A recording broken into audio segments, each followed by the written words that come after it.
I now have the pleasure of introducing Andrew Pask, who's going to introduce our speaker tonight. Andrew is director of the Vancouver Public Space Network. I'm not going to tell you anything about that. Andrew is. So, Andrew, please join.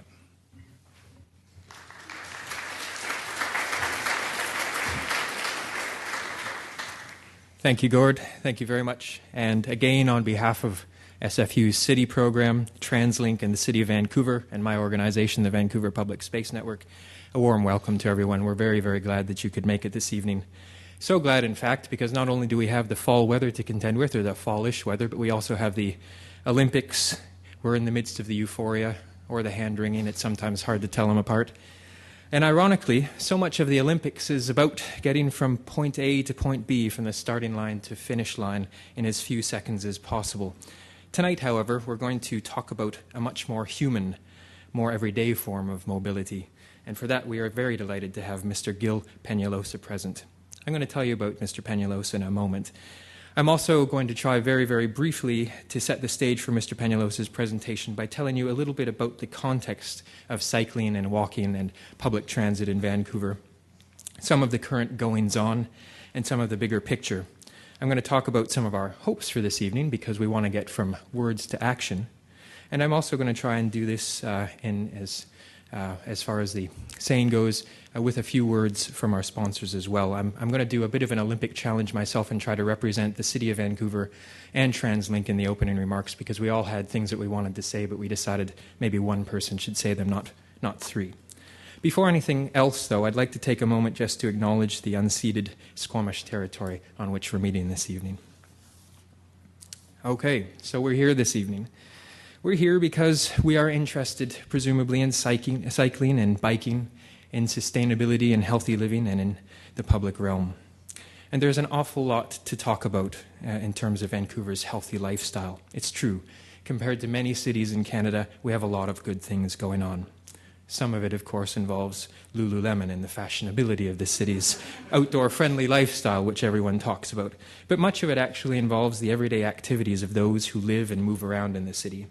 We're becoming greener, or at least more conscious of how to be green.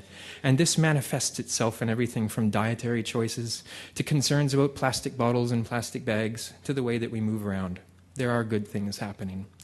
And it's our hope as co-sponsors that we can continue on this path in new and bolder ways. It will be and will have to be a collaborative effort. So you notice, in fact, that we're going to kick things off in that respect with the microphones. Following Mr. Peñalosa's presentation this evening, there will be an opportunity for questions and answers, for sharing. There are a few things to note about this. One, there's lots of you here, and Mr. Peñalosa tends to give a bang-up presentation that gets lots of questions and answers and thinking going. So we just ask you to be respectful of the fact that there will be a number of people that want to speak as well, and we would like to have the opportunity to share that with as many people as possible. Second, when you listen to Mr. Peñalosa this evening, let's try to think collectively of ways to advance the cause of walking and cycling, of sustainable transportation and public space. All of the sponsors this evening want to use this forum as a bit of a catalyst to make sure that we do go beyond words and more into action. Mr. Peñalosa will be sharing some of his stories and examples from around the world. If you've got ones you'd like to share, please do so. Again, just be mindful of the time. Third, we do want to keep the dialogue going beyond this. So as Gord said, there are sign-up lists out the front. There are a number of organizations represented, so sign up for all of them. We'd all like to keep in touch with you, and heck, what's a few more emails in this age. We're also videoing this evening's talk for posterity. The video will be available for viewing publicly. It will be a resource that we'd like to encourage you all to use down the road, and it should be done and online in a matter of about a week and a half. So that's a bit of the mechanics. First, a bit of background. I'd like to tell you a little bit about some of the current initiatives that our sponsors are working on, some of what we are doing. Then I'm going to tell you a little bit about some of the situation in Vancouver, and then we're going to get to maybe where we could be, and that's where Mr. Peñalosa comes in. So first, a few words from TransLink. Well, TransLink, as you know, they're the SkyTrain people, or the bus people, but they are also, in their words, an integrated multimodal transportation authority responsible for managing and operating the regional transportation system. That came out of one of their visioning sessions, you can bet. But they've also done some very good work in terms of developing a long-range plan, and you may have read in the paper that they've just released Transport 2040. Now, the interesting thing about this plan is that they've set a target of having more than half of the trips made in the city made by walking, cycling, or public transit by 2040. This is a very ambitious goal, as I will tell you in a second, but it's something that's quite doable. It's something, however, that requires collaboration. One of the things that TransLink is doing right now is having public dialogue and consultation sessions, and they're looking for people to give input on the plans that they've developed. So this is a shot of their website. They're looking for people to share their thoughts about the future of cycling in particular in Metro Vancouver, and they're looking for people to provide some comments. So please do go to their webpage and look up the Regional Bicycle Plan. The City of Vancouver, also one of our sponsors this evening, has started a bicycle network, as you know, almost 15 or 16 years ago. It was a collaboration between city staff and local advocates, and it's really taken off since then. They had the Adenac Bikeway as the first one, and they now have over 400 lane kilometers of bicycle facilities. Quite impressive. Since 1995, the city has actually started to include things like bylaws that encourage end-of-trip facilities for bicycles in all new developments. And they've been working on bicycle networks in complement with the city's greenways. They spend over $4 million a year on bicycle greenways and bicycleways throughout the city. And as well, obviously, hoping that more and more people will take advantage of these. There's a couple of other interesting facts that I was handed right before this evening's talk that I thought were worth sharing about the City of Vancouver. We actually have one of the highest pedestrian signal plans in North America, meaning that we have more than almost any other city. And in addition, we were awarded very recently the Best Walking City Award in North America, and that was in 2008. So that's a very laudable accolade and something that we deserve a lot of credit for collectively. Finally, I'm going to tell you a little bit about my organization, but not much, because I'm hoping that you'll all sign up and let us tell you a little bit more electronically. We do advocacy, education, and outreach about the public realm. We started as a little grassroots organization in that best kitchen table sense of the word. We had about 12 of us at one point. We now have about 1,000. We work on a whole variety of plans, and as far as this evening's presentation go, we tend to focus on the public realm angle. We've got a competition that we're launching very recently around a public square for Vancouver, because we don't have one. And we figure not only do we need great transportation alternatives, walking and biking and so on, but we also need some very good public realm destinations. We've got some, we don't have a public square, so let's figure out where it might go. We're also doing some research on bicycle infrastructure and have some collaborations in the hopper with the Car Free Vancouver folks who, as you all know, started Vancouver's Car Free Festival, which is now spread to 4 locations around the city. There are also a number of other organizations represented here. They've got some literature at the front, and I encourage you to have a look at it and pick it up and take it home.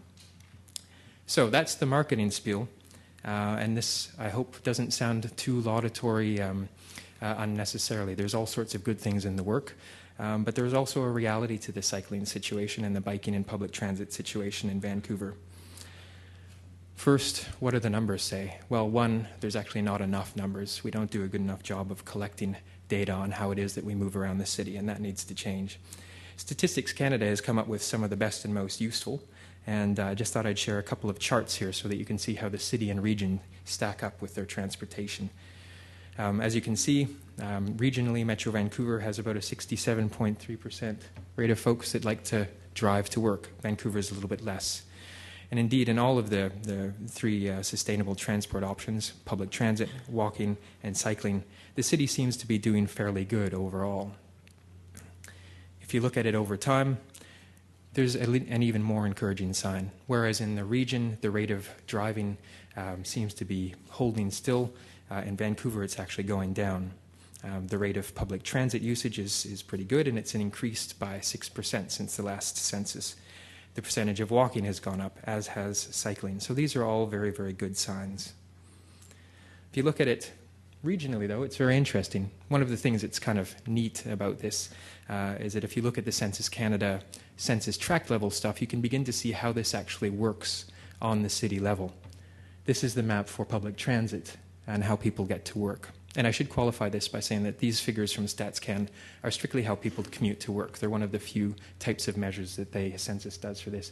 But you can see how well aligned the usage of public transit is. People that use public transit to get to work are right along the Broadway corridor line. They're right along the SkyTrain line. How about people that walk to work? Well, this map is very, very revealing. All the people that walk to work live in high-density areas and in the core, and the relationship between density and core are critical to understanding the dynamic of pedestrian activity in the city, and indeed in cities across Canada. All of which, I put these on the table, all of which speak to the need for a very comprehensive way of thinking about how we are going to deal with pedestrianism, cycling, and public transit usage. Because they speak to a very big picture. It's not just about getting people to walk. It's about ensuring that the city is designed in a way that encourages it, ensuring that transit systems are designed in a way to support it, to enable that. Well, that's the pictures I had to show you. I'm going to welcome Mr. Peñalosa to the stage because he's a man who likes to talk about action. So I've told you a little bit about the situation. Mr. Peñalosa is going to tell us how we can amp things up a little bit. Gil Peñalosa comes from a background in the business sector. I think this gives him a very important perspective on dealing with the nature of transportation infrastructure, of sustainability, and of the many overlapping ways that in which these things intersect. In the mid-1990s, the mayor of Bogota, Colombia, appointed him the Commissioner of Parks, Sport, and Recreation for the city. And Gil led his team to design and build over 200 parks, of which the best known is the Simon Bolivar, which is about 360 hectares. Mr. Peñalosa was also the inheritor of a very interesting tradition in Bogota called the Ciclovia, which was started a few years earlier, but which, like the healthy living it had aimed to promote, had actually slowed down a little bit in its usage. Gil turned that around entirely, where it was once an 8-kilometer pedestrian-friendly, cycling-friendly initiative on Sundays. It became, in a few short years under his leadership, a 91-kilometer car-free masterpiece. It is now used by 1.5 million people weekly. But Gil has also come to Canada, where he works for Mississauga's Walk and Bike for Life. He's a successful international speaker. He works with Gale Architects in Denmark. He is also involved with a project for public spaces in New York, and has a wealth of experience. He travels the world. He gives lectures on how to be car-free, but he also picks up good examples from cities and communities around the globe. We are very, very delighted to have him here today, and I would ask you to join me in welcoming him to the stage. Mr. Gil Peñalosa. Thank you very much. I think I'm very, very happy to be here. Actually, I've been to Vancouver so many times, and every time that I come, within the first half an hour, I say, this is where I should be living. But I don't know why I haven't. Actually, the first time that I came to Vancouver was when I was in my first year of university, and Vancouver was hosting the World Habitat Conference, the first World United Nations Conference on Human Settlements. And by coincidence, our father was Under Secretary General of the UN, and he was the person in charge of the conference. So we have a lot of very close ties to Vancouver, and we feel very proud of having been part of it. And actually that was as some seed well planted on city-related issues, because both my brother and I came over. I was first year at UNC studying political science. He was third year at Duke studying economics. And later on, he became mayor of Bogota, and I became commissioner of Parks and Recreation. So Vancouver planted a city, a bug on us about urban issues and urban planning. So it's been exciting. And actually, the other day I was flying in Air Canada and talking about Vancouver. I saw an article written by someone in Vancouver. And in the cover of the En Route magazine, they had an article, do you live in a happy city? Cities are undergoing a radical change with one thing in mind, your well-being. And then actually this article talks a lot about Paris and Bogota, and then it's nice because then I'm also going to tell you today a lot about Paris and Bogota. And one of the things that Charles Montgomery, who is from Vancouver, a freelance writer, and he writes in the Globe and Mail and many other places, he writes, the more that we meet outside our cars, the kinder and gentler we're likely to become. So these are some of the things that we're going to be talking about. And it's nice that now we see it's becoming fashionable to be cyclists, not only Elle Macpherson, Kate Blanchett. You know, I think these guys are going to, I think they're going to need a bigger bike now. Pee-wee, you know, but also we need people to realize that the cyclism is not only about Pee-wee, but it's also about Mr. McDreamy. And Mr. McDreamy, he's a nice dad because, look, he's teaching his daughter how to bike ride. And also, you know, the women now, you know, this is not the image. This is 1950s. In the 21st century, they go cycling with the Louis Vuitton purses. You know, it's fashion. And all of this is good because it creates a nice ambience, you know. And, you know, it's matching bikes and matching, all of this is really good, you know. And even in New York, you know, the models they have, it's fantastic. So one thing that is very clear is that we have moved ahead and we're thinking and talking about bicycles and about walkable communities. But we're thinking and talking, but not enough doing. It is really important because a few years ago we were not even talking about it. Now everybody's talking about it, so that's really good. It's a major step forward. But now we got to move further and go into the doing. And because like Albert Einstein says, you know, life is like a bicycle. To keep your balance, you must keep moving. So we got to keep moving. And, you know, and how are we going to move from thinking and talking into doing? You know, one of the things that I want you to think about tonight is what kind of cities are we going to build? You know, that's the main issue. What kind of cities? Because if we're going to be, if our model of city is Houston, it's going to be totally different than if it's Copenhagen. So what kind of cities are we going to build, you know? And in order for that, let's take a look a little bit at some of the numbers, because in the last census, the Canadian population is 32 million. And it's going to grow to 39 million, you know? That's 6.5 million in just 25 years. But if we say, okay, what's 6.5 million? Well, 6.5 million is the population of Toronto, plus Montreal, Calgary, Ottawa, and Edmonton. You know, the complete population of the 5 largest cities in Canada. We're going to build those cities in the next 25 years. You know, 6.5 million people. When we start thinking about how much is that, you know, it's 11 times the population of Vancouver. Wouldn't it be wonderful if those 11 times were as nice as Vancouver? Unfortunately, when you take a look around the country, most of the growth is not as nice as we wish it was. And it's like building 1.5 times the population of BC. So in 25 years, 25 years, that's nothing. When you look forward, 25 years seems like a long time. But if you really want to realize how much 25 years is, look a little bit back, and you'll realize that 25 is not a long time. So not only must we improve the cities that we have today, but we must also build great cities for 6.5 million additional people. You know, when we think about Vancouver, the greater Vancouver today has 2.2 million, and BC has around 4.1 million. You know, in 25 years, by 2031, this is going to grow by 40%. You know, it's going to be 40% in just 25 years. So the issue is, you know, if we had a magic wand and we could redo 40% of Vancouver, even the best parts of Vancouver, we would do it even better.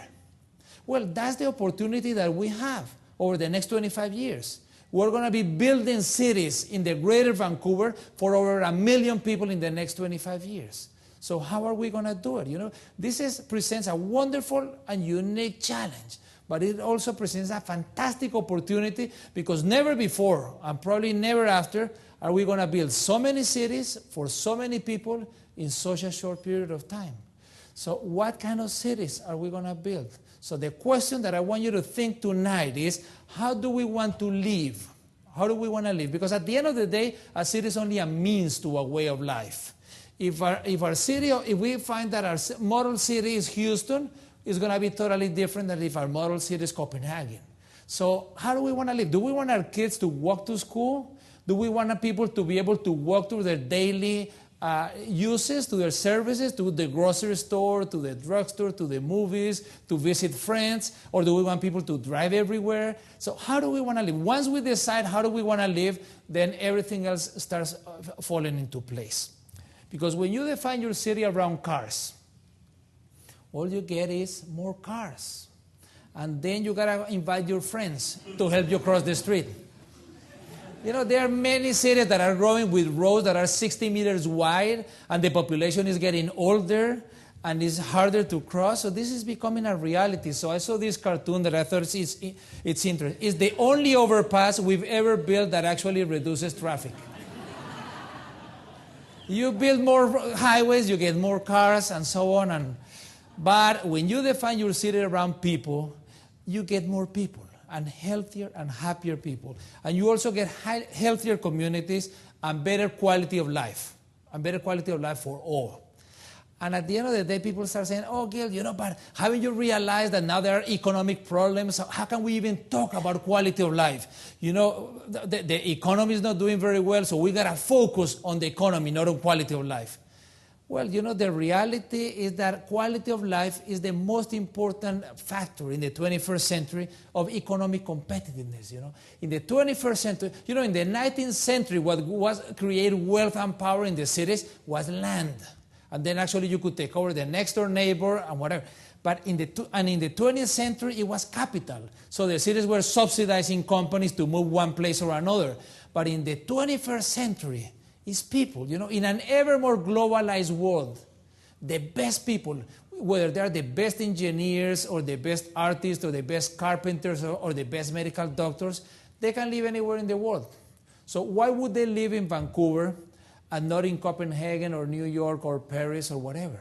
So creating a fantastic Greater Vancouver is about economic competitiveness, you know, because we have to attract and retain the most educated and the most qualified people and the most creative.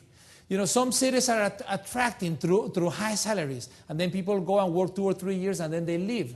So I think something that is already great in Vancouver is that it's attracting a lot of really good people. But that is, if Vancouver wants to stay as one of the leading cities in the world, I think it's very, very important to continue improving the city in order to attract and retain. Because a good city is not a matter of engineering. Actually, it's much more akin to art.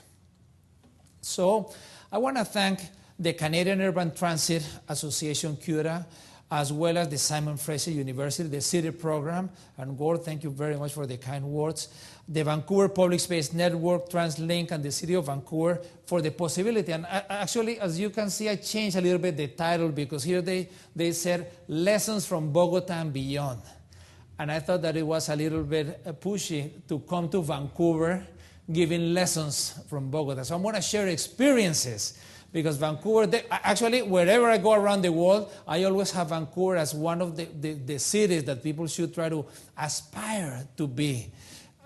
So it's, and this, you know, I go all over and I show some of the things. And I say, you know, it's wonderful how in Vancouver, city staff and politicians and citizens have gotten together, did not allow highways into the city center. And like one of the the former co-directors of planning, Anne McAfee, said, we have learned that building livable cities is part art and part science. And then how Vancouver chose a way and is becoming more pedestrian friendly and is having more community engagement, and the Vancouver 2020 plans involved a whole bunch of people, and you're doing some really nice boulevards and linking, trying to link cycling and transit, and you know, it's, so it was a challenge when they told me, you know, you want to do some presentation, a public meeting in Vancouver, and I said, wow, you know, what am I going to say? But the reality is that you have a wonderful city, but not all of it is as wonderful. There are some fantastic places, but the other thing is that, you know, even if you have done some really good things, such as, for example, this road, then you got the bikes and you got the pedestrians, and when these 2 rows of trees grow in a few years, it's going to be fantastic. But nevertheless, you know, creating great cities is a process of continuous improvement, you know. And the good news is that especially the city center of Vancouver is quite nice. The bad news is that you are never finished. So you gotta continue and going on and on and on. And actually, from the cycling point of view, although Andrew just said that Vancouver was awarded the best pedestrian city in 2008, cycling is not really that good. And actually, sometimes the accountants, they say that there's the acid test to see if the financial things fit. Well, when we're talking about cycling issues, I also have an acid test. The acid test is, would you send an 80-year-old on that bikeway? If you would, it's safe enough. If you would not, it's not good enough. So this is what when we have a city where anybody of any age, an 8-year-old or an 80-year-old, can bike around the city, then it will be good enough. Vancouver has to decide where does it want to play, Is it want to play with the big one or with the little ones? Because there is no doubt that Vancouver is one of the best cities all over the world. But is it going to stay? And in North America, from the pedestrian and cycling point of view, in North America is already one of the leaders. Even with only 3% that we just saw, 3% cyclists in Vancouver and 1% in the extended Vancouver, that's pretty good for Canada, which is pretty bad at the end of the day, but it's pretty good for Canada. So you got to decide, you're going to be the leaders of the little leagues, or are you going to play with the big boys? So are we going to, that's a decision that Vancouver really has to say from the cycling point of view, for example. Is it going to be happy being the best of the worst, or does it want to be in the world championships? So, and I'm really selfish when I say that I wish all the luck to Vancouver, because if Vancouver becomes one of the best cycling cities, we won't have to tell people, see what Copenhagen is doing, see what Amsterdam is doing, see what these others are doing. But we say, go see Vancouver. North America used to be car-oriented. It became a great pedestrian city, and now it's a great cycling city. So when I say, that we wish you success, it's also from a very selfish point of view, because it would be fantastic for all of North America to have a really nice example of a cycling-friendly city in North America. So I want to talk a little bit about beyond the baby steps, but I think that before, now that we are focused in Vancouver, I want to show you a short video, 9-minute video that we did about Copenhagen and Amsterdam. And actually we did this video not so much thinking on the North American market, but we were thinking on the developing countries, because when we're promoting more walkable and bikeable cities in the developing countries, people say, so you want us to be poor forever? You don't want us to be developed and rich and have cars like the North American cities?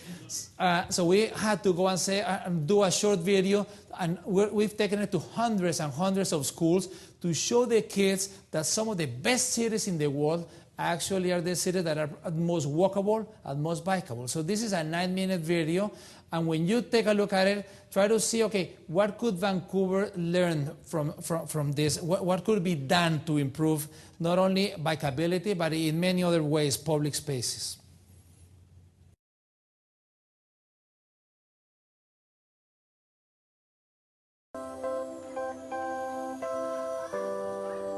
Well, we are in Holland at this moment. It's Amsterdam. I'm living here, and my name is Eva.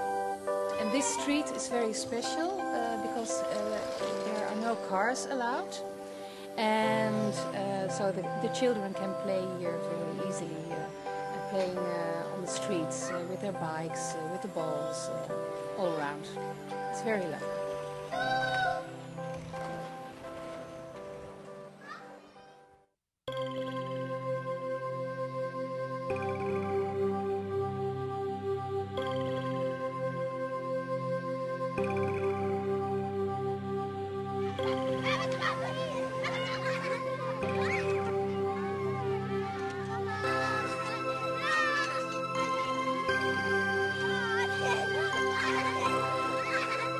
So if you come to a city where many people are standing and sitting and relaxing and playing, that's because it's a nice place, because they will not start to do all this if it wasn't comfortable and nice. People-oriented cities offer public spaces which are friendly to everybody. They give priority to people rather than to automobiles. city was always the meeting place of people, the place where you can meet your society, your fellow citizens, and you can move about without paying and without being invited. You can move about and see what's going on and see the girls or the boys or whatever you're looking after. And that's one of the major interests of people. That is other people. And a people-oriented city offers that attraction, the other people. Copenhagen, capital of Denmark, is an example of a people-oriented city. In the past 40 years, Copenhagen has transformed its public spaces. Step by step, Copenhagen has closed to car traffic its main central streets and vital places at the historical downtown. At the same time, the city has ensured an adequate infrastructure for a widespread use of bicycles. There's a very good quality about Copenhagen, about a city where you can be if you don't have a car. It's not on the premises of the car, but on the premises of the pedestrians and the bicyclists. And in Copenhagen we can see that every year there are more and more people who bicycle to work and also to other things. Denmark is a country with extremely cold and long winters. Nevertheless, in Copenhagen, 1 out of every 3 persons uses a bicycle to go to everyday activities.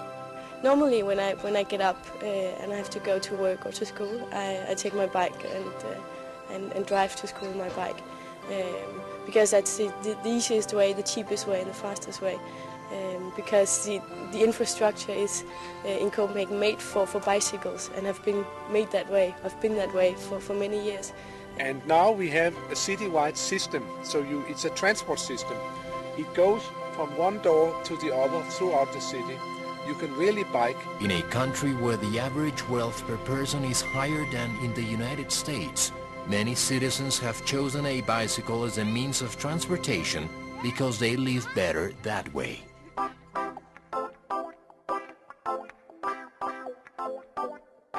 In Amsterdam, capital of the Netherlands, bicycles are also a part of everyday life.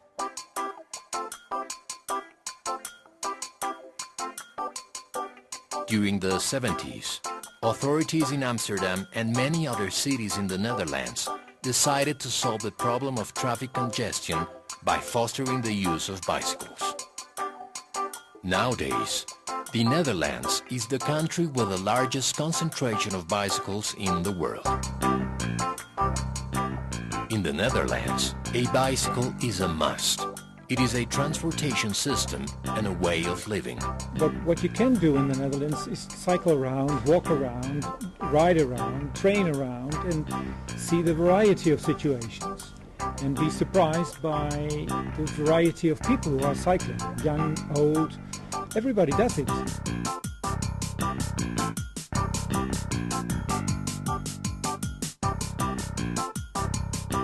It doesn't matter if you are director of a school or just working at a laboratory or whatever you do. People can choose for a bicycle and they do. So it doesn't depend on the status of your job.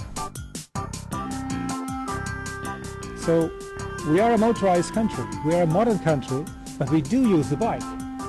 Despite the high level of economic development in the Netherlands, Dutch people have chosen the bicycle as their favorite vehicle.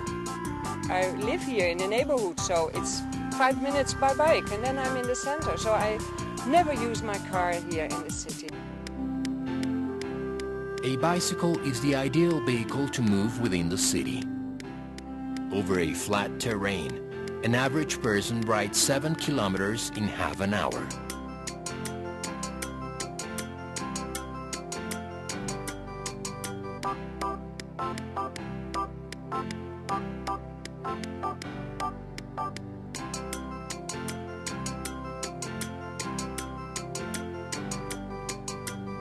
Well, basically, as I'm a student, I do everything on my bike. I go to the shops, I go to school, I go out to the pub at night, and everything I do on bicycle. I go to my work on my bike every day. Where do I go on my bike? to school, to do some groceries as we just did, to go to friends. When I go out, I go by bike. When I go to the train, I go by bike. Yeah, it's very safe. En wij vinden het gezond op de fiets. The oxygen in the air, you know, it feels good. Cycling is good for your health, and it's amazing how much you see in the nature. It's so nice. You feel so good.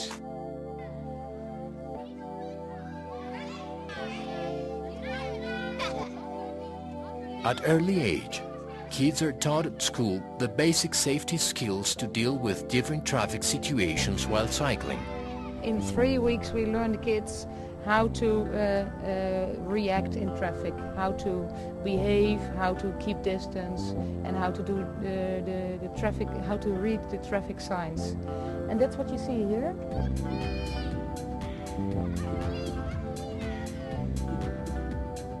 Bicycle culture in the Netherlands grew based on citywide urban infrastructure, which has been specifically designed to protect cyclists wherever they go. A wide net of safe cycle paths allows you to reach the most important places in a city. Cyclists have adequate parking places.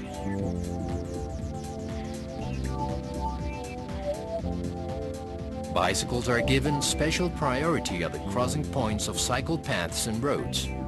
Sometimes, bridges and tunnels are built for the exclusive use of pedestrians and cyclists.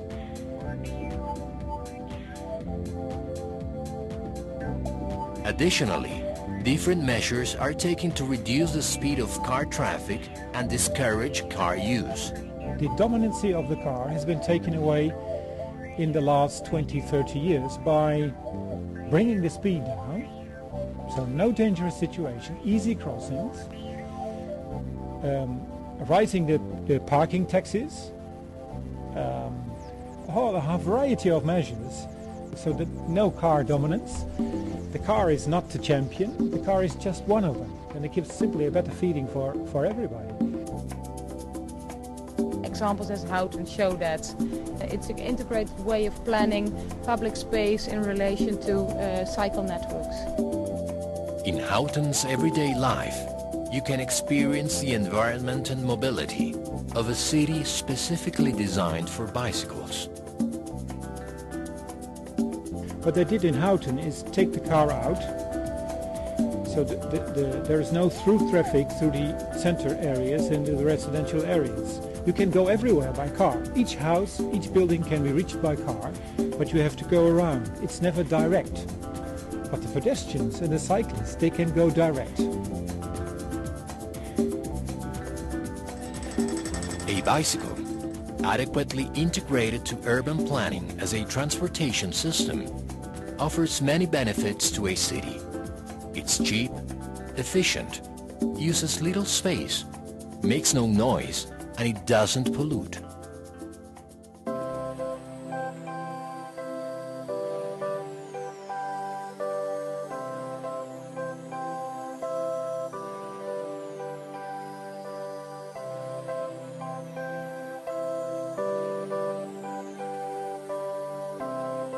Mobility on a bicycle stands as an expression of freedom.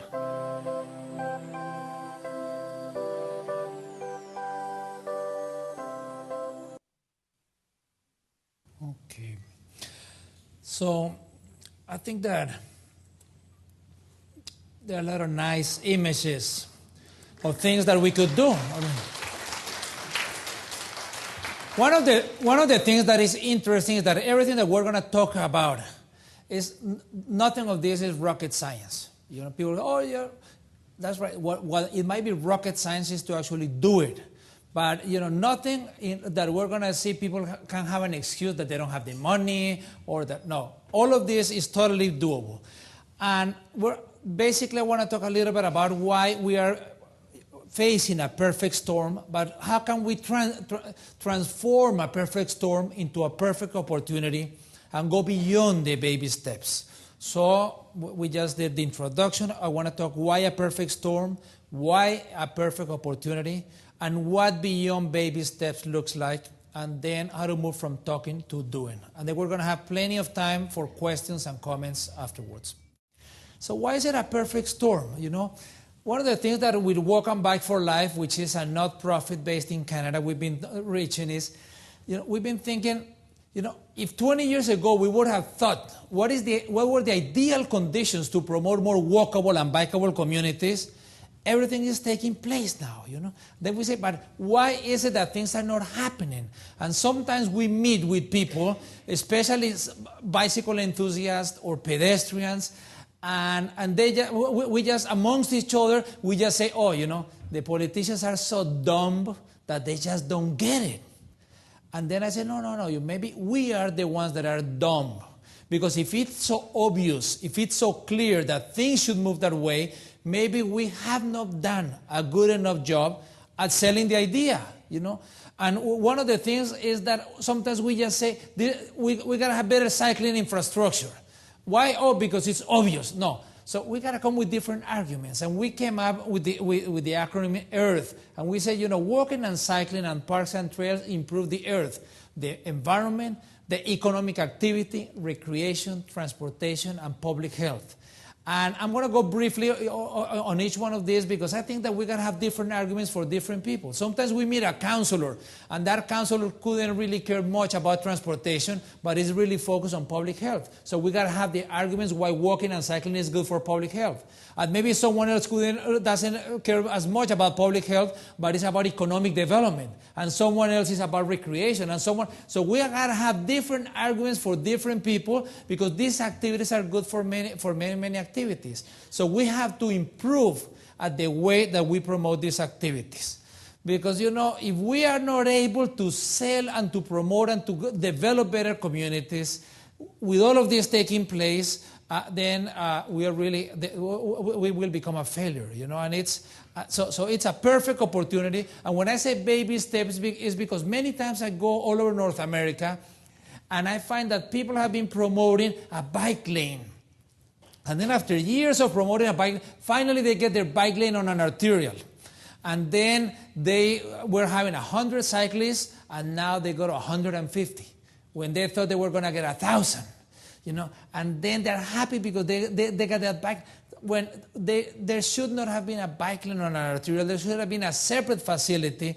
So it's not about baby steps. We got to take major leaps. For so many years, we've been investing in cars, that if we want to make a dent, if we're going to make a difference, it cannot be with baby steps or with major leaps. So we're going to talk about that. From the point of view of the environment, actually, when Al Gore did his movie, it was really good because we got to remember, only a few years ago, people were still saying that global warming didn't exist, that it was something made up by the leftist scientists and whatever. But now, part of the movie and part of many other things, there's a general agreement that one, global warming is a reality. Two, that the oil is going to be more and more expensive, and maybe that might also get people out of their cars. And also, you know, we got to find, if we're going to transfer a group of 60 people from one place, we can either have these people walking or taking 60 cars or taking one bus or cycling. So there is no doubt that even if the gas was free tomorrow, pedestrians, cyclists, and buses, they take up a lot less space than cars. So it's not only the issue about gas, but also that, you know. And now that the gas is becoming very expensive, I saw this the other day on a Latin American paper that it says, don't even think of touching my food, you know. And we thought that it was a nice idea to have gas, but, you know, it's not becoming such a good idea. Like someone said, while many are worrying about filling their gas tanks, others around the world are struggling to fill their stomachs. And it is getting more and more difficult every day. And that wasn't Fidel Castro saying it, but it was the president of the World Bank.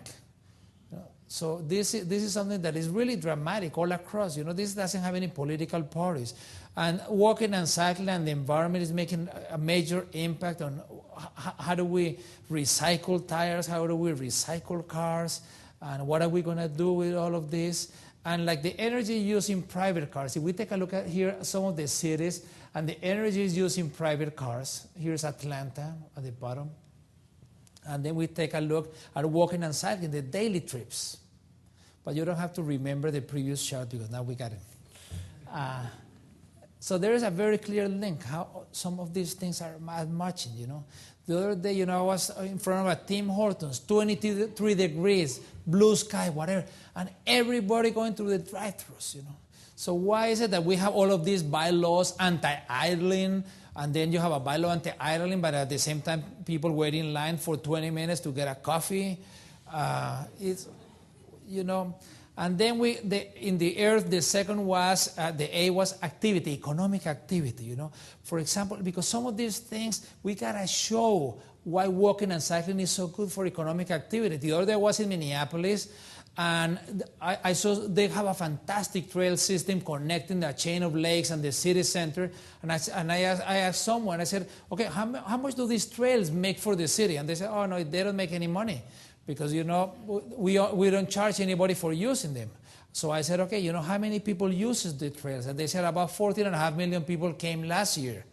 And I said, well, if it's 14.5 million, just think, if each one of those had a soft drink and a hot dog, $4, that would be $58 million. And they got a 10% sales tax. So they could get $5.8 million just from the sales tax. And what happens if 10% of them stayed overnight? So when Vancouver is investing in beautiful waterfronts and pedestrian places and cycling and whatever, this is the best business for anybody. Besides, you know, what really gives character to any city and what is really memorable is pedestrian and cycling places, you know. I've never seen anybody going to Paris and then coming back and talking about how wonderful their highways are. What people do, they go to Paris or whatever, and they walk, and then they have a cappuccino, and then they walk a little more, and then they have a glass of wine. And you know, cities like London, Paris, or New York, they make about $15 billion a year in tourism. But Vancouver is really good in tourism, so I'm going to go to the next one, because walking and cycling is also good recreation for all, you know. There is a very clear trend in Canada. From Halifax to Vancouver, people are moving away from organized activities into non-organized and unscheduled, except for soccer. But the number one physical activity by far is walking, and cycling is always in the top 5. And you know, these are some of the things, you know, whether it's up in the mountains or walking their dogs, and some people are more adventurous, you know. That's also a kind of cycling. But also walking is good for everybody, you know, regardless of the age or the gender or the ethnicity or any other condition. And that's really, really important in an age where community centers each time are charging more user fees and whatever. And this is really good in any kind of weather. Obviously, in Vancouver, you don't have so much of this, but nevertheless, up in the mountains. But let's go to transportation, because from the point of view of the T of the earth, the T is transportation. We see a lot more people driving to the gyms to walk on the treadmills. And then, and there are more problematic symptoms, you know, such as this.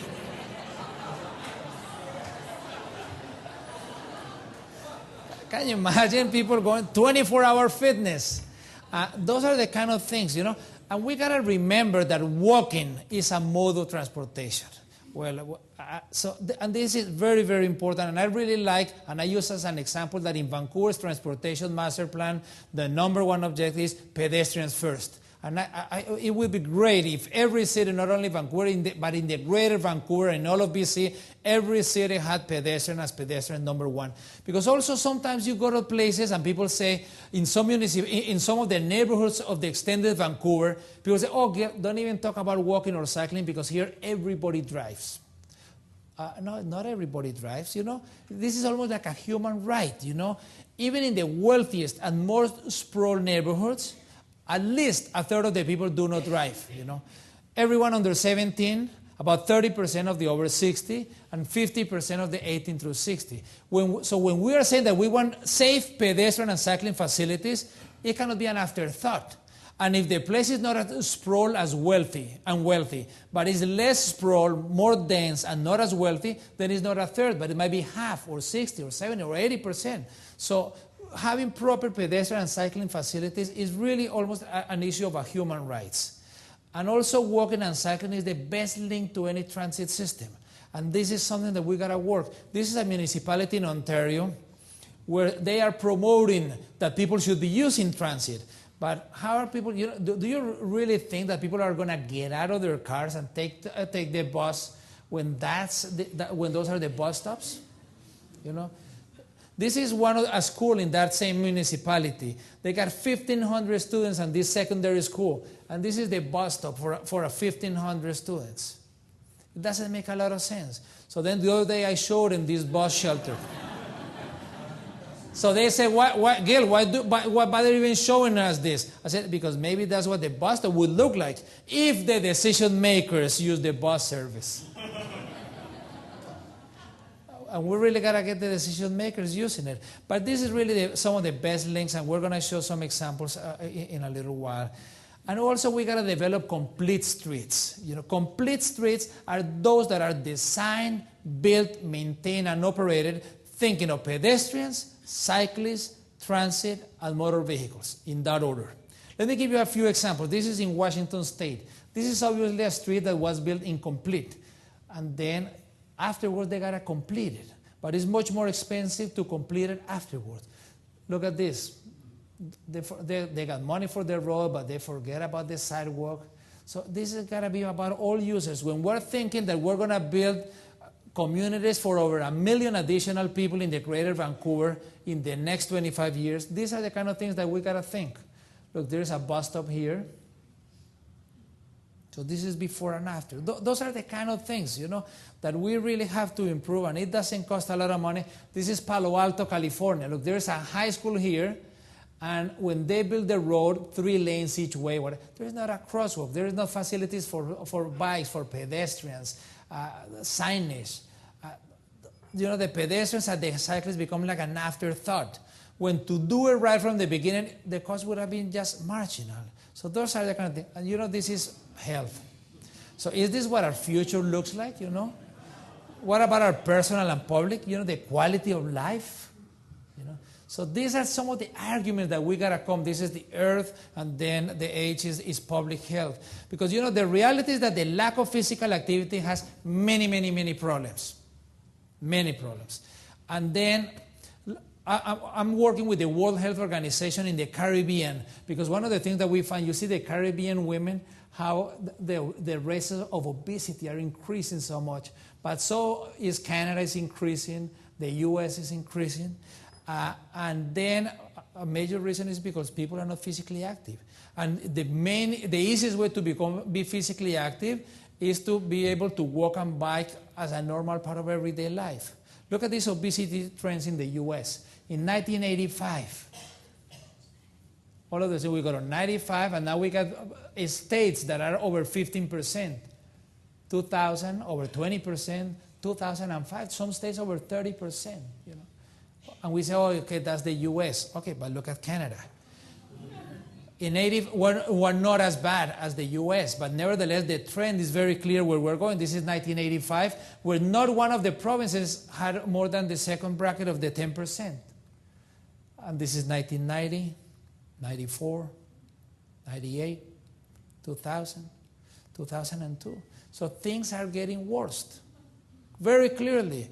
And that the cost is billions of dollars into the public. There is no public health system in the world that can survive being just curative. The focus has to be on prevention. And look at this. It's very clear also that the lack of physical activity has the most influence in any diseases. This is what the physical activity, this is about in the 1700s. People used to be physically active basically for work, a little bit domestic, a little bit transportation, and very little recreational. And this has been over time, and now this is today, right here. So then it's physical activity for work is a lot less, and then domestic. And this is, the developing nations are a little bit further back today, but further back, while this is North America at the end. So we see that more physical activities, recreational, a lot less transportation, domestic, and work. And daily trips of walking and cycling has a major impact on obesity. So you say, why are you talking about obesity and physical activity and this? Because this can be a major ally promoting pedestrian and cycling facilities. Because look at this. The green line is the percentage of people that are walking, cycling, or taking transit. The red line is the percentage of obesity. So there is a very clear link on these issues. And the model of travel in urban areas, this is the Netherlands, Germany, and England, where we see bicycle 30, 12, 8, and walking also. And then this is Canada and the US. So, and why are they any better than what we are? Look at those obesity rates are skyrocketing, and the publications about obesity are skyrocketing. But nevertheless, I don't have this graph for Canada, but for the US, look, the physical activity has been totally stable in the last 15 years. So we're doing a lot more riding, but not more activity. So maybe we're going to be more aggressive like the British that came. The British Heart Foundation are making all kinds of suggestions how people can be more physically active. Get your 30 minutes a day anyway. Because whatever we're doing is not working. So it is very clear that there is a perfect storm, but is this also a perfect opportunity? Why can't this be a perfect opportunity? It can be a perfect opportunity because the stars are aligned. The stars are aligned. Unfortunately, if 20 years ago we would have thought, what is the ideal condition? Everything we just seen, everything is taking place. So how can we take all of that, all those elements, and translate those into actions? We really gotta reposition walking and cycling. That is something that is discretionary, something that is not essential. Most of the cities say, okay, if we have money left over after the essential services, then we'll put money into that. Now, they got people, municipalities and regions and provinces got to start thinking of this non-motorized transportation as something that is perceived to alleviate their political concerns of the policymakers. It has to be part of the solution, not part of the problem. So let me tell you about two myths, because sometimes people say, Gil, walking and cycling are not safe. And then I asked them, if a plane skidded off a runway every week in Canada, and 258 passengers were injured and 7 died, one plane last week, one plane this week, another next week, something would be done about it. Well, that's what happens in Canada. Every week, 258 pedestrians are injured and 7 are killed. Every week. In the US, every year more pedestrians are killed than all the people that have died in Iraq, all the Americans that have died in Iraq since the war started. In Canada, take a look at this. The pedestrians. There are twice as many pedestrians killed as homicides by firearm. And actually, some people tell me, you see, Gil, that's why I don't walk and I don't bike, because it's too dangerous. And then I said, you remind me of a friend that he went home and he found that his wife was on the sofa with another guy. So he sold the sofa. But there is no need to sell the couch. Because the problem is not the activity. The problem is the facility. Let's look at Europe. It's very clear how in Europe people are walking and cycling a lot more, and they have far fewer deaths.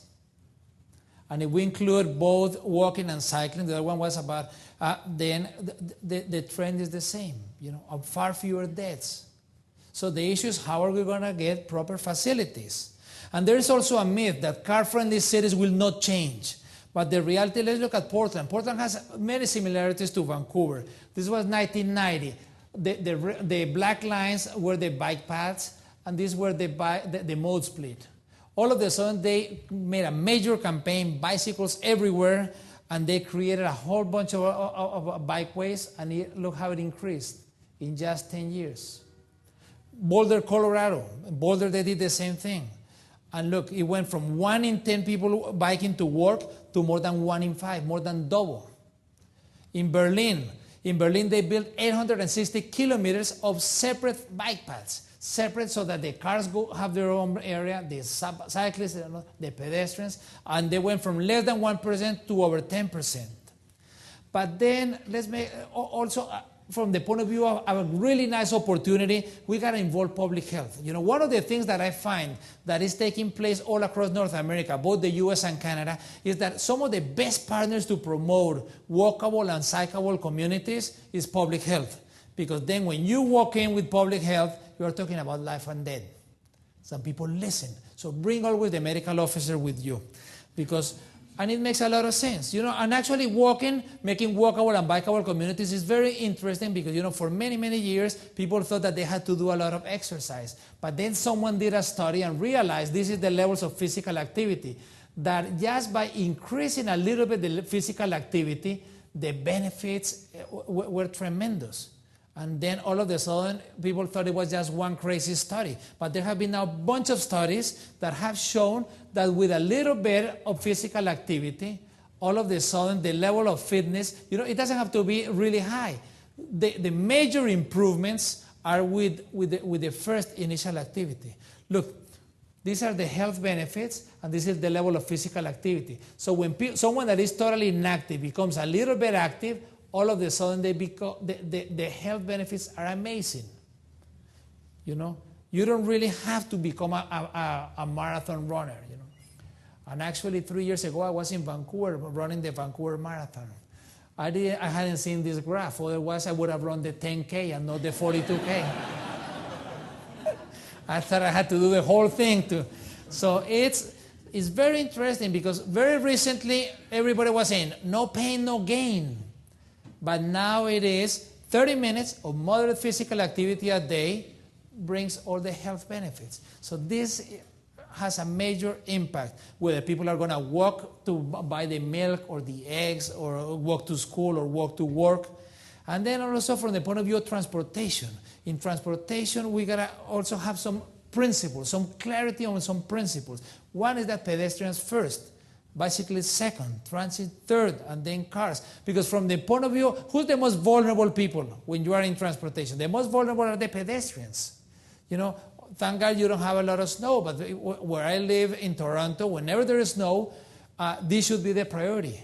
But actually it's upside down, it's the other way around. All the municipalities in the GTA have money to clean the snow for the cars and then for transit, and usually they don't have any money for bicycles and pedestrians. So they say, oh no, each house should clean their own. Why don't they tell that each house should also plow the snow of the roads? You know, we really got to have clear the priorities. And I want to show you this because this is very, very important as Vancouver needs to build a really nice bicycle infrastructure. This is from Portland. When Portland did, and Portland has probably the best bike lane infrastructure in North America. When they started building all of these bike lanes, bicycle increased. And then we said, wow, this is fantastic. And then it leveled off. Portland is at about 5%, even though it has the best bike lane infrastructure. And when it leveled off, they said, oh, you know, what's going on? How come people are not cycling? And one of the things that they found out is that the people that are cycling in Portland are 20 to 50 year olds. Second, mostly are men. So they realized that there are very few children, very few older adults, and much fewer women than men. And when they started doing the interviews, they found this. They found first that there is a 1% here that I say they're the kamikaze cyclists. You know, they don't need anything. Probably in this room there are a lot of kamikaze cyclists that without a bike lane, without signage, without anything, we go out and bike anywhere in any city. But that's only 1%. So are we going to build facilities for that 1%? Then they found also that there's about a third of the population that will not bike. You know, no way, no how, it doesn't matter. You can build the best facilities. So then this is the other two possibilities. One is this green here, which is a percent, people that are enthusiastic and confident that if you build some kind of facility, they will try to use it, such as bike lanes or whatever. But the biggest chunk of the market is people that are interested but concerned, people that are not comfortable in traffic, that prefer low volume, low speed, neighborhood streets, separate facilities from the car. So who do we want cycling in Vancouver? We got to keep this in mind. So we need safe bicycling for all. And one of the things we need safe cycling if we want to have more children, if we're going to have more women, if we want to have more seniors, because that's the population that we have to target. It's not the 1% of the kamikazes. We're going to create a wonderful bicycle city for everyone. And the reality is that the pedestrians move at around 5K per hour. And the bicyclists around 15 or 20K per hour. And the cars at more than 14K per hour. So in anywhere where the cars are going to go at more than 14K per hour, we need separate facilities for each. Like, for example, in Denmark, there is a rule of thumb. Any street that has more than 6,000 cars per day or that the speed is more than 40K per hour has to have separate facilities. Because otherwise, if you mix pedestrians and cyclists, the pedestrians are going to get injured. If you mix cyclists and cars, then the cyclists are going to get injured. So you need safe facilities. There is someone that said, there are times that I ride in Austin and I'm afraid of cars. Imagine what the beginner cyclist must feel like. And the guy riding in Austin, you probably have heard of him, Lance Armstrong, 7-time winner. The reality is when you paint lines on the road, it's very inexpensive. People get a brush and they paint the line. And this is what happens. The cars, they don't respect the lines. People think that they can park. In some other places, they do some really kamikaze bike lanes, such as this one. Look at this. The cars are going one way, the buses are going the other, and the cyclists in the middle. And then that city says that they are building facilities. Obviously, it doesn't. But everywhere, this is Paris. Paris is building a lot of really nice facilities now, but some of them are still like this. And then people got to go around the car, and then they open the door, and then the cyclist is killed, It's day after day. The other day in Toronto, they fined a car $185. Someone that opened the door, and a cyclist was bumping into a truck that was coming by, and the cyclist was killed. 40-year-old, 2 kids, wife, and the car owner, $185. That's the fine. It's crazy, and it's day after day. So no wonder people are afraid of riding their bikes when there is a bike lane. And the reality also is that if the only thing that separates you from an SUV is a painted line, you're going to go on the sidewalk. And if you go on the sidewalk, then the pedestrians are going to be injured. And the pedestrians and cyclists must be the best friends. The best friends. Because both are non-motorized, both develop community, both, when you are either walking or cycling, you see people, and you see people eye to eye, and you develop this human interaction. But so instead of fighting, we don't want to have bicycle parking on the sidewalks where the pedestrians are bothered. And we don't want to be riding on the sidewalk where you create conflict. The pedestrians and the cyclists must be united and must be friends, because then they have to get spaces from the cars. So you need some kind of physical separation. Obviously, this is the minimum separation that you should have. But in other places, such as this one in Ottawa, they're improving in many, many cities. Look at in Melbourne. In Melbourne, they used to have these bike lanes, and people were not using it. So now they are creating the same bike lane, but they are putting physical separation. And people say, okay, what happens with the water when it rains and the sewer? Okay, so then they don't put it next to each other so that the water can run to the existing sewage system. But then the cyclists feel safe because the cars are not allowed to go in. And also the cars feel safe because the cyclists are not running all over the road too. So it's a win-win for everybody, So this is taking place all over Melbourne. This is others that are separate. This is New York, and along the Hudson River. And these are the kind of things that we need. We really need facilities where we have the sidewalk for the pedestrians, the bicycle path for the cyclists, then the cars. Each one needs their own space in order to have safety. There is no city in the world where you got more than 10% cyclists where they don't have separate facilities. This is Copenhagen last year. When I took this picture, there was a road of 2 lanes, and they were taking away 1 lane from cars and making a cycle path on each side. There is no magic. Sometimes people say, where are we going to put it? Okay, you got to make a political decision. You got to either take it away from the pedestrian or take it away from the car. But you got 1 building here, 1 building there. That's all the space that you have. So how are you going to do it? So then people feel safe because then they have a physical separation. You got the roads, then about 5 centimeters high, you got the cycle track, and another 5 centimeters, you got the pedestrians. And then people feel safe in the summer, in the winter, in the daytime, at nighttime, at any time. So those are the kind of things that we need in Vancouver. This is the Commissioner of Planning and the Commissioner of Transportation of New York. They came over. Part of my work I do in Denmark with Gale Architects. I'm a senior consultant for Gale. And we invited Amanda and Janet, and they spent a couple of days in Copenhagen, and they rode their bikes, and they saw what it was about. And when the Commissioner of Transportation came back to New York, the first thing she did, they came up with this plan. This is in September of last year. And she said that it represents the kinds of innovative ideas they want to explore in New York, where they would have the pedestrians, the cyclists, a physical separation, and then the cars. Okay?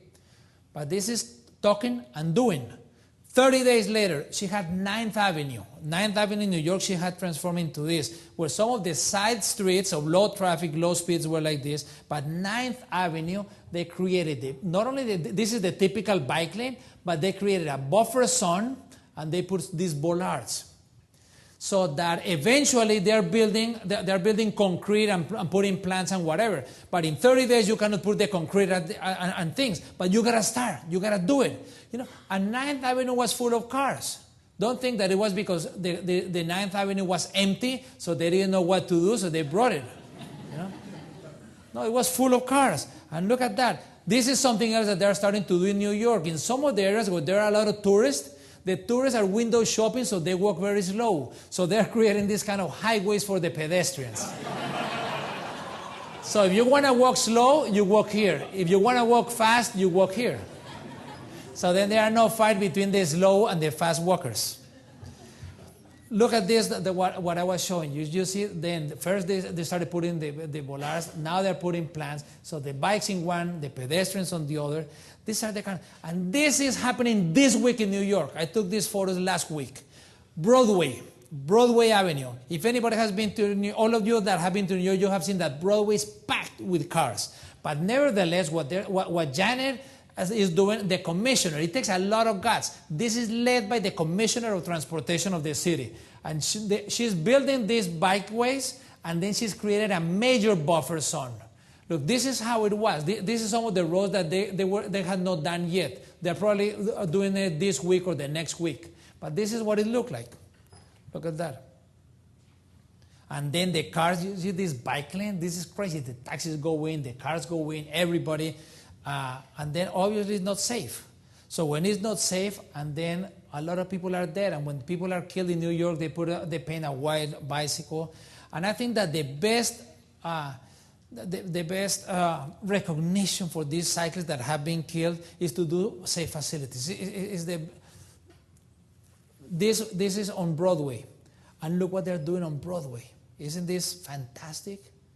Because they don't want to have just the kamikazes. They already have the 1% of kamikaze cyclists. But they want to go into the bigger share of people cycling. So let's go now into the phase of what these baby steps look like.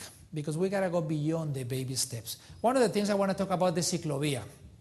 The ciclovia is something that we did in Bogota, and now it's taking off in many, many cities, and it would be fantastic to do it in many of the municipalities in BC. Basically, the ciclovia is really simple. It's something that is like a gigantic park, but it's paved, that every Sunday and holiday from 7 a.m. till 2 p.m., it is closed. So we open the streets to the people. We open the streets for people to walk and bike and skate, and we close it to the cars. And then the nice thing about it is that you have the existing infrastructure. You don't have to invest. You don't have to build arenas. You don't have to build gymnasiums. It's right there. So there are no capital cost, but you do need operational cost and political will. When I became commissioner, we only had 13K, and we increased in 2 years to over 91K.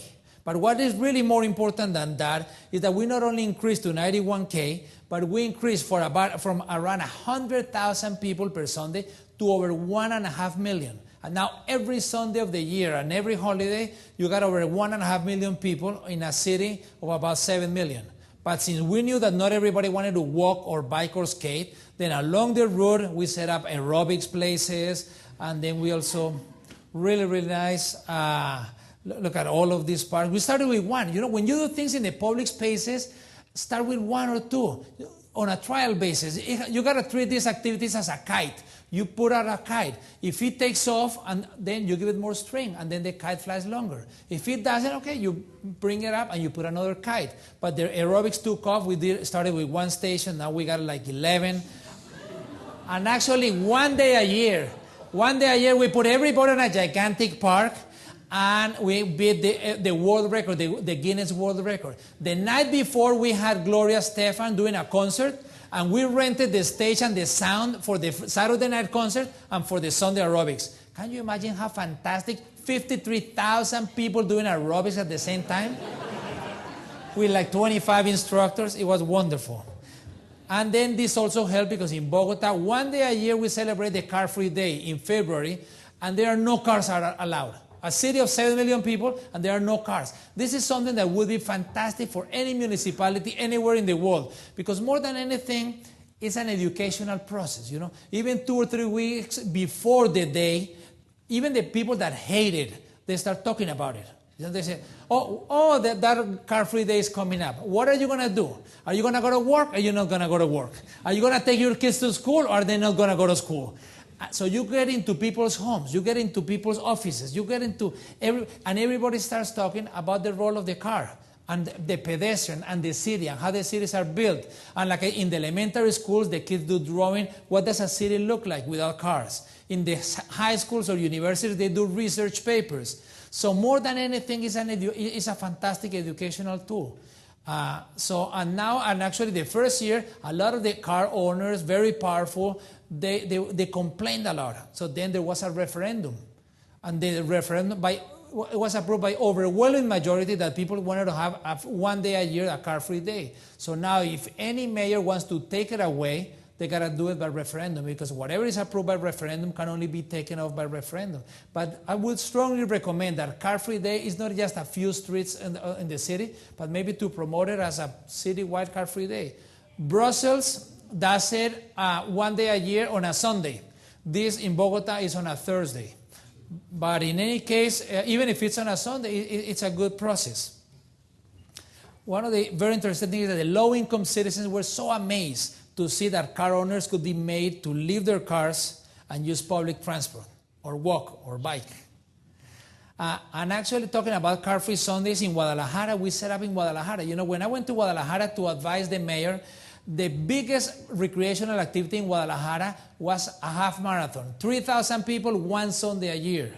And they started with 12 kilometers. And with 12 kilometers, they were getting 70,000 people. You know, and one day I was bike riding with the mayor of Guadalajara, and I said, "Can you imagine, Mayor? Now we got all of these people walking and cycling. How else could you have all of these thousands?" Now it's at over 200,000 people. But when I rode with him, there were about 140,000 and 21 kilometers. Now it's grown a lot more. But even when they had the 140,000, I said, can you even imagine for a second, if these people were going to be playing soccer, you would need 4,666 soccer fields. And here you have not invested 1 cent in infrastructure. The roads are there, only operational. And this works in any city of any size. So it worked in Bogota, it worked in Guadalajara. 4 weeks ago, we did one Sunday in Portland. And actually, Paris is really fantastic. They got the Paris Plage. Once a year, they used to close some of the roads during 1 month of the year. And now, some of those same roads, they're closing them 52 weeks of the year. So during 1 month, they do all the Paris Plage, which is taking place right now. But the rest of the year, they close the road. Sundays from 8 a.m. to 6 p.m. And it's Paris. I love these benches. You know, I have hundreds of photos of benches, but this is one of the benches that I like most of any park, because you got like 5 different groups of people doing 5 different activities, and no one really cares what the other 4 are doing. And look, New York started 2 weeks ago. Summer streets. This year, they're doing 3 Saturdays. If it works out, next year they're going to do 10, and from then on, from May to September. But what's really interesting is this. DOT, the Department of Transportation of New York, is doing this. And then they got dances, and they got aerobics. And actually the commissioner, Janet, she came to Bogota for a weekend to take a look at what was going on. And I strongly recommend that you can either go to Guadalajara or Bogota, that I think are pretty much the 2 best programs. And they did something fantastic in New York. The bike decoration parades. Look at this. Park Avenue. Can you imagine closing, getting the cars out on a Saturday on Park Avenue, because they open for people to walk and bike and skate, and the children to paint, and people to do aerobics and whatever. So I think this is fantastic. Before, 6 months ago, where they were just talking about it and we were preparing some documents and recommendations, people said, are you crazy? It will never happen. People will never allow to get their cars out of Park Avenue on Saturdays. Well, nothing is impossible. Look at this. And obviously the media plays a very important role. You got to involve the media in all of these things, and all of the news, and everybody got in order to get something. Wow, fantastic. So we got to be bold and ambitious. No more baby steps, major leaps. And actually this is Janet. And you know, one of the things, when we were taking this photo, and that's the only reason we're putting the photo, the Commissioner of Parks and Recreation came by, and Adrian Binob, who's the Commissioner of Parks and Rec, he said, you know, Janet, this is the most fun activity that has taken place in New York in the last 40 years. And it's done by the DOT. Can you imagine that change of mind, that the Department of Transportation are doing the most fun activities in a city?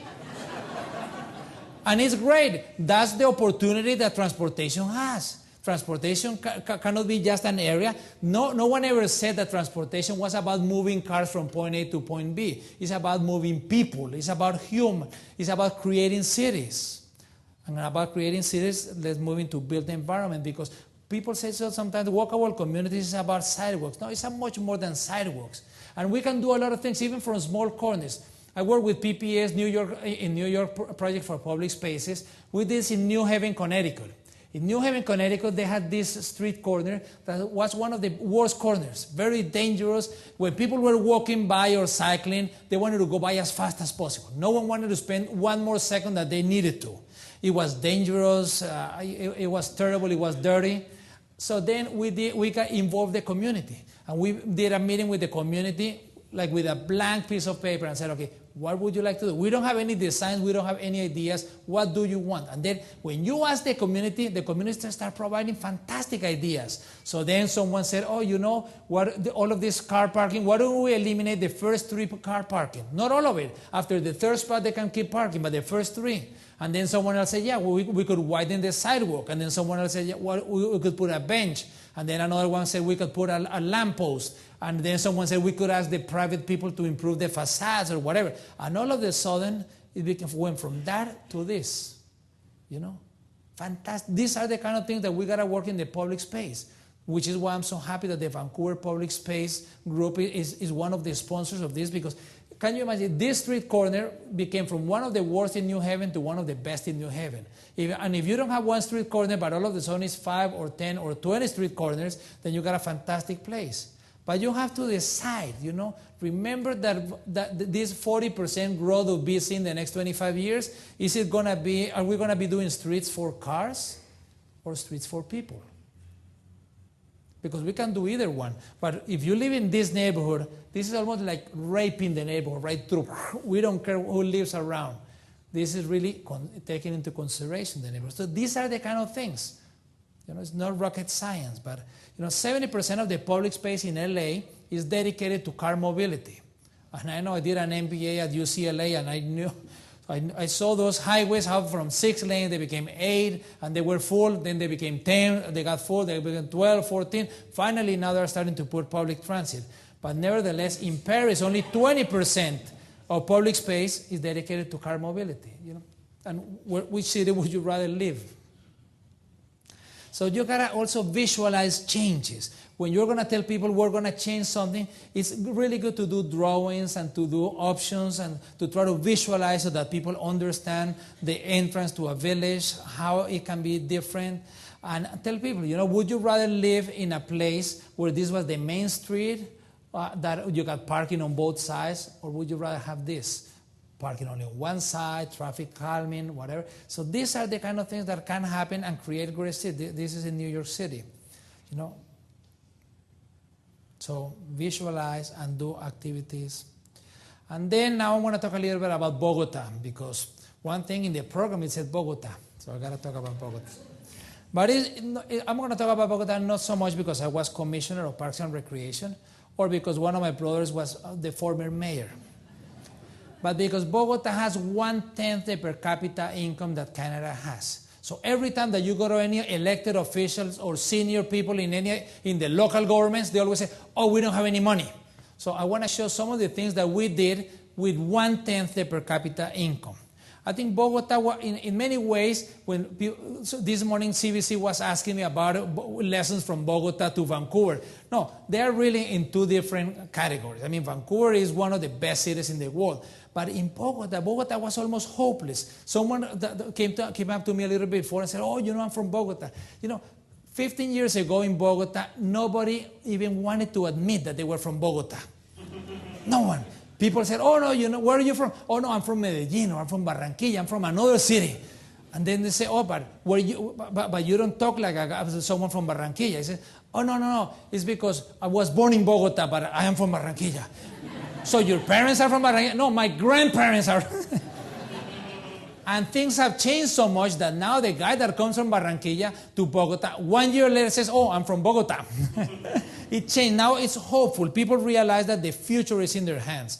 Like from 95 to 2001, we designed and built 5 metropolitan parks, 50 zone parks, and we built over 800 neighborhood parks. The one that I like the most, and my kids, I have 3 kids, they say that this is my 4th one, is the Simón Bolívar, 360 hectares. This was before, and actually it was really nice because this is where the Pope came. He did a huge mass with 1 million people, and the mayor at the time, that was called Barco, he kept the land. There was a lot of pressure from private developers to develop it, but he did not allow it. They didn't do anything for 30 years, but at least the land was kept in the heart of the city, and this was after. The only thing that was done from here is they planted some trees, but there was not one sidewalk, not one trail, not one bench, what garbage. Everything that you see, it was put in 30 months. A lake, of 13-hectare lake, all these sidewalks with separate facilities for pedestrians and for cyclists. A lot of these playgrounds, gigantic playgrounds, because it's a park of 360 hectares. We did a lot of concerts. Like when we're doing these concerts, we didn't really know how to do them. But you gotta be action-oriented. You gotta do it. So, like if you were here and you fainted, it took like 15 minutes to carry you over to the side. Then we brought Def Leppard. When we hired Def Leppard, they send their security people 2 weeks in advance. And they say, oh, no, you gotta do evacuation corridors. And so we learned, but we were doing in the process. We did a wave pool. We got to do partnerships. In the city, in every city around the world, there are so many silos and barriers between departments. So the Commissioner of Education needed to do a library. We needed to do a park. So we said, why don't you do the library with an underground parking, and we do a beautiful park around it. So then we partnered between commissioners. No silos, no barriers. It's one city, it's one taxpayer. So it's the same taxpayer in the city, in the region, in the province, in the country, and we got to eliminate all of those barriers. We build track and field and velodromes, and also be flexible. Now that you're doing in Vancouver all the things for the Olympics, like here they were going to do only a velodrome, and then we put inside inline skating track, and we got like 4 different sports in the same facility. And then they use the same parking, the same change rooms, the same everything. We created a festival, the summer festival, that now is in the 11th year. So when we were going to open the park, instead of doing a gigantic advertising campaign, we did a gigantic event. No advertising campaign, but an event. And we had over 100 activities in 10 days, and 3 million people on those activities. And movies and concerts and kite flying. 150,000 people went to the International Kite Flying Contest. So, but it's not only about big parks, even if they're very well used. This is a typical Sunday on a park. But also linear parks. Linear parks are very important. I love all kinds of parks, but the linear parks I like them because they connect. They connect people. High-income areas with low-income areas, residential with commercial, and whatever. For example, this is one that we did crossing the city, 29 kilometers, started in one of the wealthiest areas of the city. So we reconstructed this to sell flowers and things, but always separating the cyclists and the pedestrians so that there would not be any conflict. And then we keep going down. Every street crossing we put a bridge so that there would never be any conflict and it would be safe, and the cyclists would always go faster than if they had to go through all the lights. And then we kept going. It wasn't easy. Like people in this is a private golf course. They didn't want to have the cyclists and the pedestrians going by here because they were going to watch them play golf. My God. So we said, okay, you are tax exempt because you are a green area of public access. Okay, if you don't want people watching, put a wall, and then we start charging taxes. So they say, oh no, we welcome the bikeway. And this is where it ended, next to the Rio Bogota. This was before, and this was after. Can you imagine how, in one of the poorest areas of the city, so it went from one of the richest to one of the poorest, interconnecting area, can you imagine how the life changed for all of these people with a lot of, and at the time people were talking in Bogota, the Japanese Cooperation Agency, they were suggesting that Bogota should have elevated highways and whatever. Thank God, $5 billion was going to cost. This was a drawing in one of the papers, but it wasn't done, and instead other things were done. All of the parks used to park on the sidewalks, right in front of the stores. And then, so the sidewalks were rebuilt, the cars were taken off, and it was a huge fight. The retail owners wanted to impeach the mayor. And they hired people to collect signatures. They actually collected like 300,000 signatures to impeach the mayor. They needed 600,000. Right? But so I mentioned that because people always tend to think that the grass is always greener on the next door neighbor. So, oh no, it's easy because they're poorer, or it's easy because they're richer, easy because they got more winter, easy because they have less winter. No, it's never easy, but everything is doable. This was the previous transportation system. And instead of that, there was a BRT system in 36 months was set up where the first line was carrying 600,000 people daily. And a lot of people call BRT systems everything. They put a bus and they say, oh, it's a bus rapid transit. No, the bus rapid transit really has to have dedicated corridors so that the buses actually can be rapid and can be transit. And you also got to have stations so that when the bus stops here, people have already paid in the station, and you can have 50 or 60 people going in and out in seconds. So people don't have to go one by one paying. So those are the kind of things that a bus rapid transit. That's why this has some lines that are carrying over 50,000 people. So it's quite interesting. And then how the linkages are made, and bicycles. When cities all across Canada are investing so much in public transit, public transit never is going to pick anybody up in their home or leave them at their place of work. So we got to have walkable and bikeable cities in order for transit to work. The other day I did a presentation at the Canadian Urban Transit in Halifax, and there were people from all across Canada. And I said, okay, how many of you, they were most of the CEOs and senior VPs, how many of you have someone reporting to the CEO that is whose only work is to think about pedestrian and cyclists? No one, not one. And everybody had dozens and dozens of engineers thinking about how big are the buses, how tall, how wide, what color, the seats, whatever, the trains. Not one thinking full-time about pedestrians and cyclists. And then they go and say, oh, the parking.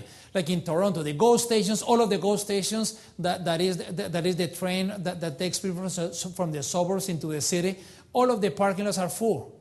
Each parking space is around $30,000, but not one of them has a nice pedestrian facility or even a bicycle parking with a small roof, nothing. When they should realize that each cyclist is one fewer car. So if you got 20 cyclists, it's 20 fewer cars. If you get 40 or 60 or 80, it's 80 fewer cars. So these are some of the kind of things that the transit system needs in order to have links. And separated bikeways, So it went in Bogota from less than 0.5% to almost 5%. These are some of the ones. a lot of those bridges so that people could really cross from one end to the other. The other day I went with some people from New York to do a video, and actually we have it on our website. If anybody goes to the website and clicks on it, they can see the video. We went one of the poorest areas of the city where there were not even paved roads, and some bikeways were done that these bikeways could be the top of the line almost in any city in North America. And they were done in some of the poorest neighborhoods. And then it was we got in, and it was at the time that the kids were coming into school, and it was beautiful to see how the parents were taking their kids to school. Look at how happy this girl is. Man. Really great. She's taking 3 in 1. Okay, so I know obviously all of that has a major influence, and there have been a lot of studies at the University of Chicago, and they have done studies on the impact and how the city has increased the green space and has increased also the transportation system and the bike paths and the ciclovia and all of this, and the impact on many things, on the environment, the quality of the air, the mobility, even homicides. Look at the homicide rate from 91 to 2006, how it's gone down. You know, it's not an issue of more police or more security. Is an issue of creating a city that more at the human scale. And I want to conclude mentioning a few things, thinking outside the box, because people say, you know, insanity, they say, is doing things the same way over and over and expecting different results. So how can we do things in a different way? You know, we really got to get outside the box, even if people are afraid that if you step out of the box, you fall on your head. That's fine, then you get up. But there is a lot more going on outside the boxes. With Gale Architects, we said, you know, most of the cities, they have different departments. Even just in one road, one department is thinking of the buildings. Another department is thinking on the traffic. Another one on the trees and the green spaces. Why don't we think in a more holistic way? Those are the kind of things that we got to generate and try and see how it could work. You know, in Seoul, Korea, they wanted to do a highway, and some transportation engineers said, oh, we got this river, let's do a highway on top of the river. No one is going to complain because we don't have to take any house down or whatever. So they did one, and then it got full. So someone said, why don't we do a second story? And then it got full of cars. And then when someone was saying, why don't we do a third floor? Someone came over and said, no, let's get the river out again. They took it down. Look, these are bold decisions, you know. They took it down, and then they had 2 lanes of cars, and they got bikeways and sidewalks and pedestrians and parks and whatever.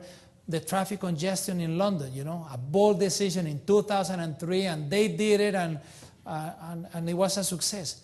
And now public bicycles everywhere. This is something that Vancouver could have a fantastic possibility for the Olympic Games. You know, this is Paris, France. In Paris, cycling. Now, these public bikes, if you use them for less than 30 minutes, it's free. Now, when I was last November, they had a transit strike. And with a transit strike, they were having over 300,000 uses per day. Now they're having over 200,000 uses per day. But it's really, really fantastic. It didn't cost the city anything except the advertisement. They're putting out advertisement. But that's a scheme, a financial way of financing them. They got, you know, talking about difficult decisions. The other day I was at a presentation on Chicago on their bike system, that the mayor of Chicago says that he wants to become the most bike-friendly city in North America. And they were saying that they have not taken one car parking out. Well, in Paris, just for the bicycle stations, let me show you. Just for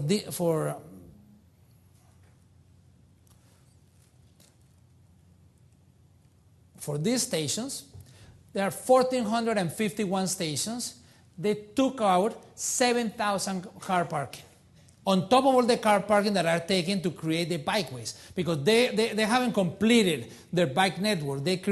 But so some of it is combined, and some of it is not as safe. But they created a basic grid, a basic network. So 7,000 cars just for this car parking. So you know it's not magic, you know.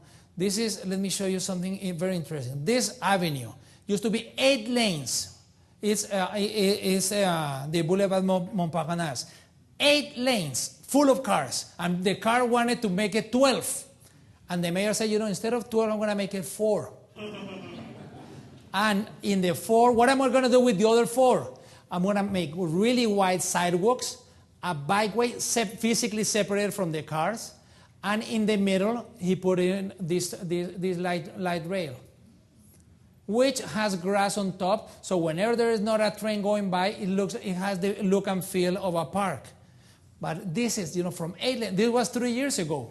So it's not. Some people say, "Oh, Europe," it's because Europe was done 200 years ago. No, this was 3 years ago. And this is, can you imagine the change of the city in that? So these are the kind of things. This is City Hall in Paris and their public bicycle system. And we see now people of all ages, all ethnicities, and this is one of their workshops. And I'm going to end with Copenhagen, because Copenhagen has many things in common with Vancouver, and I think that everything that is taking place in Copenhagen is applicable to Vancouver. And many things that are taking place in Vancouver can be done in Copenhagen. One of the nice things about Copenhagen is about the weather is worse than Vancouver, because it rains as much, but it's much colder, so they got a lot of snow in the winter. But obviously they're much closer to the North Pole. And actually, I work with Jan Gehl, and Jan Gehl, he sent me this photo the other day, telling me how he celebrated his 45th wedding anniversary.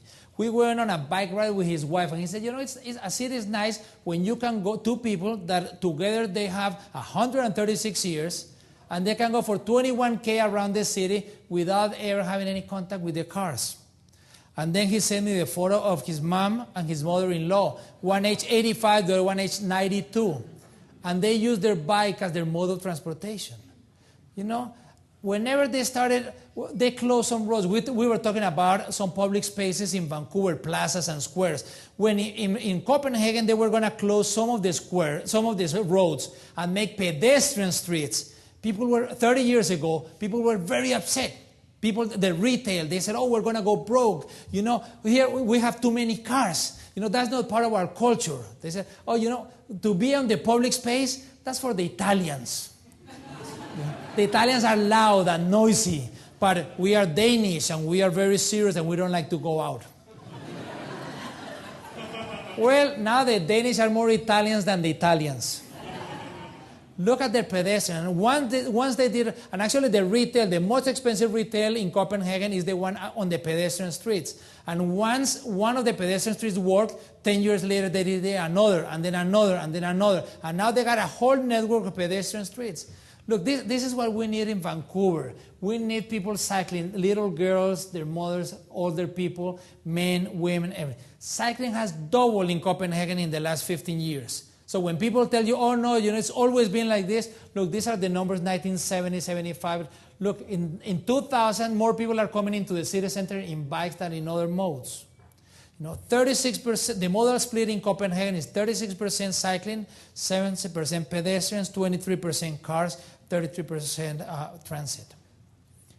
Did all of this happen because enlightenment, they were illuminated or something? Not so. People were doing a lot, they were protests, they went to the streets, they did major demonstrations in the centers, in the squares, they organized. Now there's a political election coming by. You gotta get all of the candidates involved, left, right, center, young, old, whatever. How are they gonna commit to the bicycle infrastructure of Vancouver? In the greater Vancouver, in this municipality of Vancouver, and all of the municipalities in the metropolitan area. Because this is the kind of things that we need. 70% of them use it in the snow. But also it's because you have physically separate. Here are the pedestrians, here are the cyclists, there are the cars. And also it gets plowed and it gets cleaned. Look at this. Even in their mink coats, they go out. So then when it doubles, then you get traffic jams. But what a nice problem to have traffic jams of cyclists. So now obviously they want more paths and they want wider and they want all of this, So all of this is, and actually one of the things they do is measure. Here in North America, we count everything. We can tell you how many cars went by here, in March 23rd, 1998. But we have no idea how many pedestrians went by yesterday. So one of the things we got to count the pedestrians and the cyclists and the cars and the public spaces and the people that are on the tables outside. Copenhagen, every other year, they come up with a study that is called the City of Cyclists, and it's on their website. One of the things they show is how the cyclists, like the kilometers are increasing and the accidents are coming down. And, you know, they just came out with a plan. The mayor of Copenhagen came out with a very ambitious plan. They want to go to 50% of bike share. They are already at around 40, between 38 40%. They want to go to 50% by 2015. 50% reduction of accidents and 80% increase in feeling safe while cycling. So very measurable goals. They want to be the large city with the most bike share in the world. Although they are doing very well, and Vancouver is doing very well in many other ways, but you cannot be complacent. You know, sometimes one of the things that is hard to do is to go from good to great, because when cities are good, they say, "Oh no, we're already good." So then they become very risk averse and they become very timid. No, if you are good, build on that foundation and become even better, and always strive to be better. You know, and you know there is more to walking than walking. These are the kind of things that we gotta do, because also in the public spaces, they have to be managed. Successful public places, 1/3 of it is design, 2/3 is management. In North America, we put so much emphasis in managing the indoor places. We build an arena, we build a community center, we find money for the manager, for the supervisor of fitness, supervisor of aquatics. We invest millions in public places, in parks, whatever, and then we don't have any money to manage it, to do community engagement, community involvement, programming, activities, events, whatever. So these are the kind of things. Look, the pedestrian street is very popular even on rainy days. And if the weather report says it's going to rain, no problem. You bring your umbrella and you go on your bike. And if it rains, that's fine. No one is going to die from riding their bike in the rain. If you have safe facilities, even if you have a mini skirt, they go right. And what kind of shoes do they use in Copenhagen? Even the ones that women use to kick their boyfriends when they don't behave, which are these. It's not about riding in spandex 20 to 40s. It's about everyday life, walking and cycling as a normal part of everyday life all year round. You know, it's in the winter, you put heaters, and then look at it. You think it's better for economic development to have this place for 120 cars parked, or eliminate the parking and all of a sudden have one of the best streets and retail and restaurants and shopping and activities? Those are the kind of decisions that you got to make. So great public places for all seasons. And even in the smaller towns, 55,000 inhabitants, same thing, pedestrian streets, 63,000. Because sometimes people say, oh, it's only the big cities. No, also the small ones. Everyone benefits from all of these activities.